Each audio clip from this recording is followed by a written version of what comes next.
Buenas noches, Pedro Briguer. Buenas noches, Víctor Hugo. Y algunos pensaban tal vez que Donald Trump no se preocupaba demasiado por América Latina. Bueno, hay legisladores, principalmente republicanos y también demócratas, que ya le enviaron una carta al presidente diciéndole hay que aplicarle sanciones a Venezuela. El eje de ellos es la violación a los derechos humanos. Dicen que desde el gobierno hay instituciones del gobierno que le roban al Estado. Estoy hablando de Venezuela, no se confundan, estoy hablando de Venezuela. Además dicen que el vicepresidente Tarek El-Aissimi tiene relación con terroristas, todo lo que tiene que ver con terroristas, Hezbollah, Hamas, mundo islámico, obviamente que es casi como un caramelito al presidente Donald Trump. Y por supuesto piden plata para apoyar a la oposición en aras de la democracia. La que está a la cabeza de esto se llama Ileana Ros-Lehtinen, muy conocida en Estados Unidos por ser una republicana muy anticastrista y muy anti-Venezuela. En paralelo, salió publicado un artículo del periodista Andrés Oppenheimer en el diario El Nuevo Herald de Miami, que directamente presiona al Papa Francisco y le dice, deje de participar en los diálogos en Venezuela, no sirven para nada y digan que hay una dictadura en Venezuela. ¿Por qué te menciono esto? Por eso el Papa porque son presiones. Por eso el Papa dice lo que contaba Roberto Navarro anoche, que están revolcándose los periodistas en el estiércol, y es un poco el camino que recorre el tal Oppenheimer.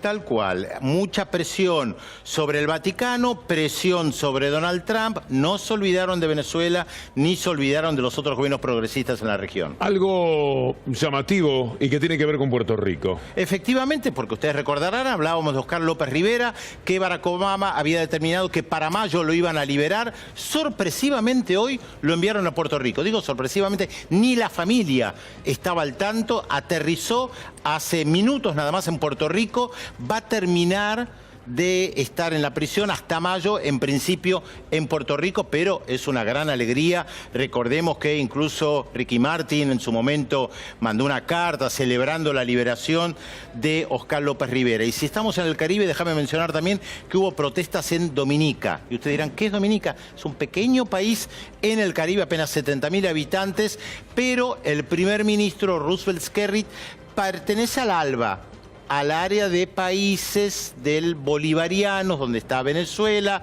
Venezuela apoya con Petrocaribe a varios países de Petrocaribe. Digo para mirar, atención, es una pequeña islita, pero vale la pena recordar que en 1983 Estados Unidos invadió la isla más pequeña del Caribe, que se llama Granada. Entonces, países pequeñitos, pero a veces pasan cosas. Hablando de lo de Oppenheimer, del Nuevo Herald, y el ataque una vez más al Papa y el pedido de que se vaya. Roberto Navarro, que después de la pausa va a estar conversando con nosotros, me gustaría que me adelantes un concepto sobre lo que acaba de decir Pedro. Sobre lo del Papa, bueno, la verdad es que es increíble que esto no esté en todos los diarios, que el Papa haya dicho, refiriéndose fundamentalmente a Argentina, a Brasil, que los medios venden estiércol, y lo dijo con todas las palabras, y utilizó una palabra que significa algo así como erotizarte con el estiércol, que ya tiene que ver con el que lo consume, con el que está del otro lado de la pantalla. Lo que está claro en el Papa Francisco es que una de las metas de su papado era poner algún tipo de obstáculo, de frenar un poco el neoliberalismo, y que lo que está viendo ahora el Papa Francisco es, la verdad es que el tema no es el neoliberalismo, porque gobierna de tal manera que no tendría reelección, que perderían elecciones. El tema son los medios de comunicación que sostienen a los gobiernos neoliberales. Entonces el Papa hoy podríamos decir que ha comenzado una batalla con los medios de comunicación. Yo creo que sí. Sí, y la respuesta ya se nota en esa nota que estaba mencionando recién Pedro Briguer. Pero hace muy bien el Papa Francisco. Lo que ocurre en Argentina con la dirigencia política, sindical, de algunas organizaciones sociales, es el miedo a los medios de comunicación. Los medios de comunicación no frenan porque vos les tengas miedo.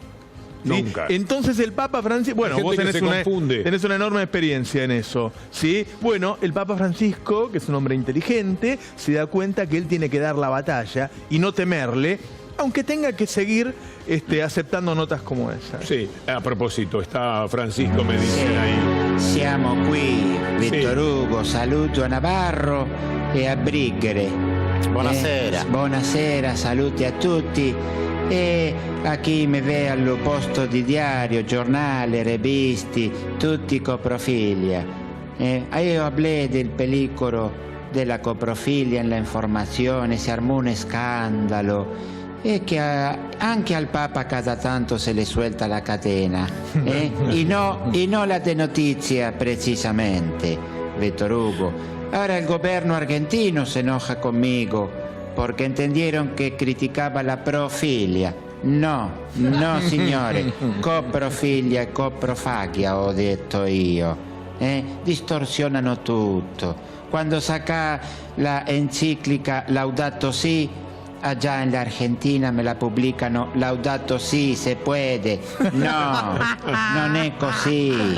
Non è così. Io ho parlato della coprofilia e è otra cosa. Algunos diarios se dicono claro, trasparente, ma perché parecen impreso en papel higienico, Víctor Hugo. No puede ser. E anche nel Vaticano, questo lo sabe seguramente Brighere, e anche Navarro también. Me pegaron algunos afiches aquí en contra en la calle del Vaticano, me accusano de tener doble discurso. E io le dico sì, español e latín. Siccome non voy a tener doble discurso, sono argentino, no sono. Me accusano de que me gustano los chismes. Y si me gustaran los chismes me habría hecho paparazzi, Víctor Hugo. Per favore, per favore. Una cosita más que ahora pasa acá el colectivo, me vado otra vez a San Pedro. Me enteré que se tomó el día, el cumpleaños, el señor presidente. Sí, así fue. Mire, se Macri hubiera estado en el Génesis, la Biblia diría, y el séptimo día trabajó. Qué barbaridad, porca. Bueno, portate bene, pero hacete lío, hacete lío. Grazie a tutti. Grazie a lei. Después de la pausa publicitaria seguimos conversando con Roberto Navarro para el tema por el que lo hemos invitado, el escándalo de los 70.000 millones de pesos que Macri le perdona a Macri, una ganancia. La familia, escrito en italiano, ya que estábamos parlando con el Papa, la familia unita. De eso vamos a hablar inmediatamente después de la pausa.